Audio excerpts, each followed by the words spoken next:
Welcome to the video, produced by me, Cambridge David, in partnership with Yasurga, the leading brand for IELTS training in China. And today we're talking all about chatting.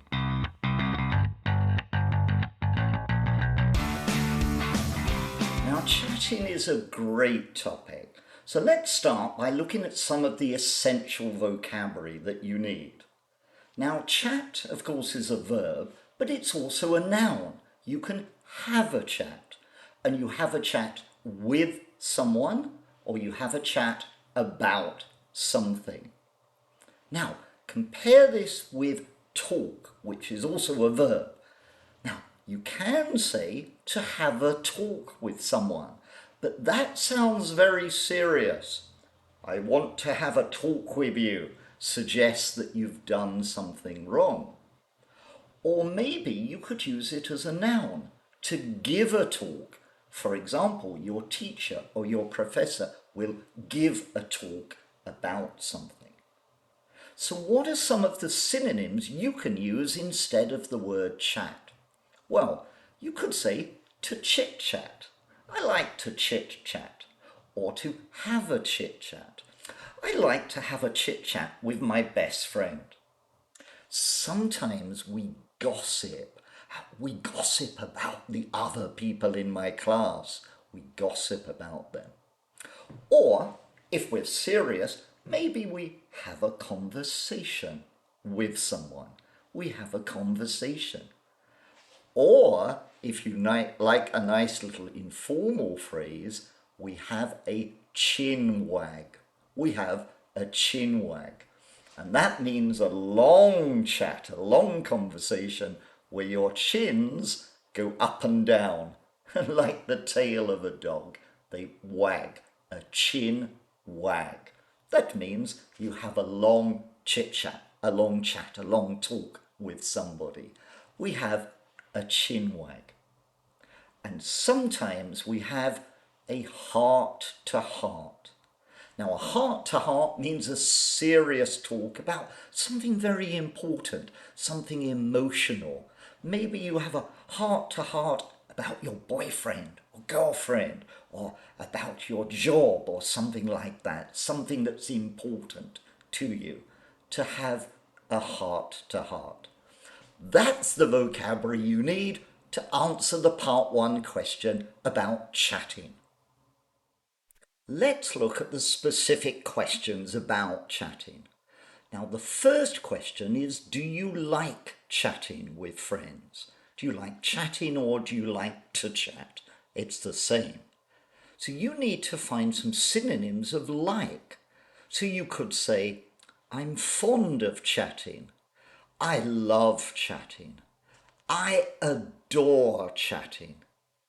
Or, if you want a bit more of an idiomatic phrase, you can say, I'm really into chatting, or I'm a big fan of chatting.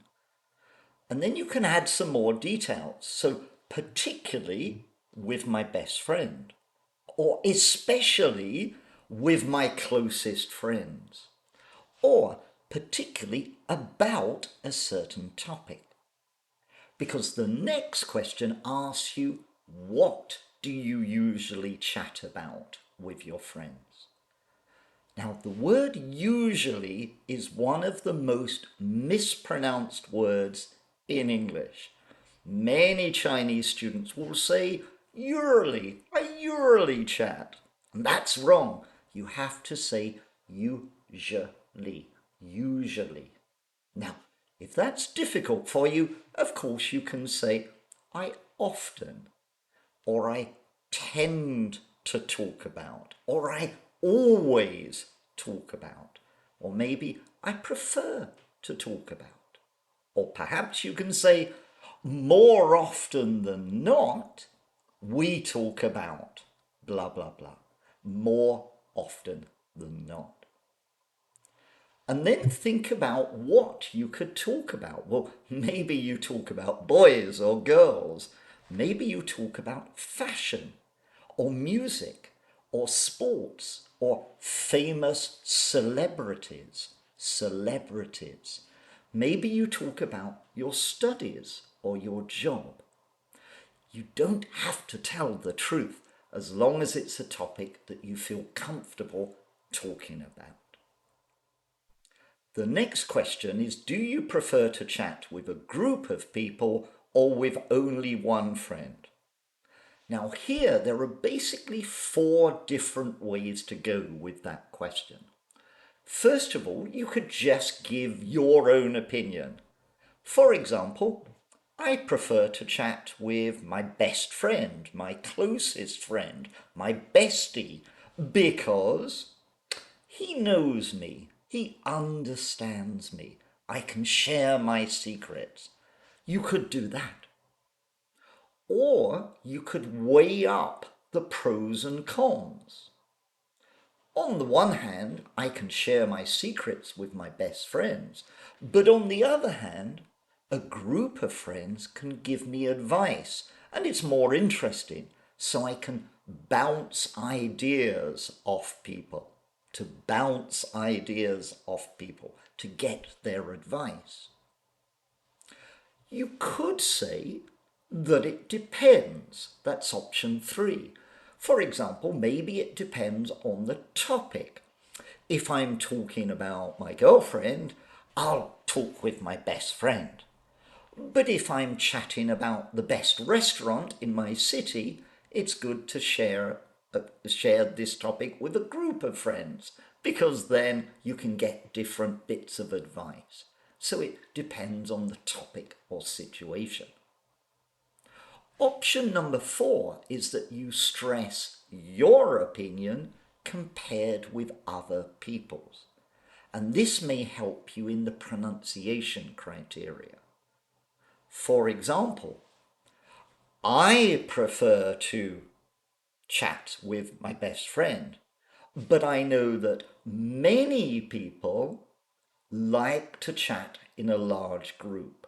So you're putting the stress on what you prefer compared with what other people prefer. That's how you can answer the question about whether you prefer to chat with one person or a group. The next question is whether you prefer to communicate face-to-face or social media. And again, you can follow the same 4 options.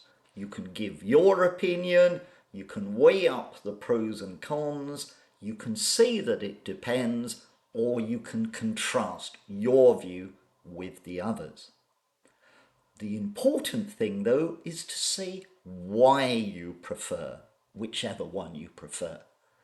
For example, I like a face-to-face conversation if it's over a coffee or in a break between lessons, because it's more personal, more intimate, more relaxing.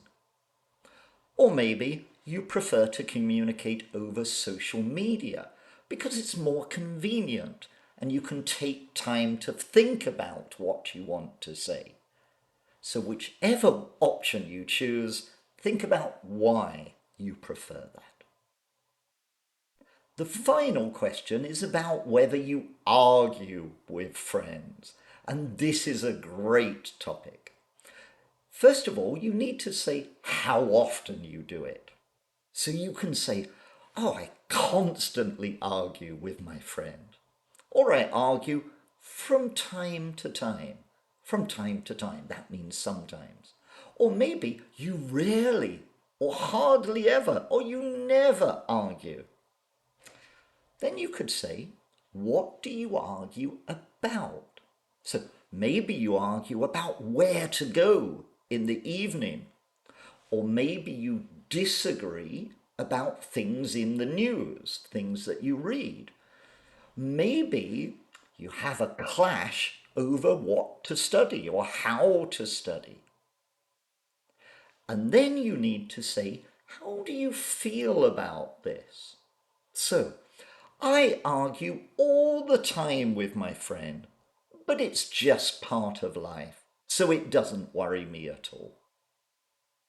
Or, from time to time, I argue with my friend and it really makes me upset because I don't like these disagreements. Or, I hardly ever disagree with my friends, but when I do, it makes my blood boil. I get so angry when they disagree. You can use an expression like that. So talk about how often you argue, what you argue about, and how it makes you feel. And then you can give a great answer to that IELTS question. Thank you for listening, and I look forward to seeing you again on another video with me, Cambridge David.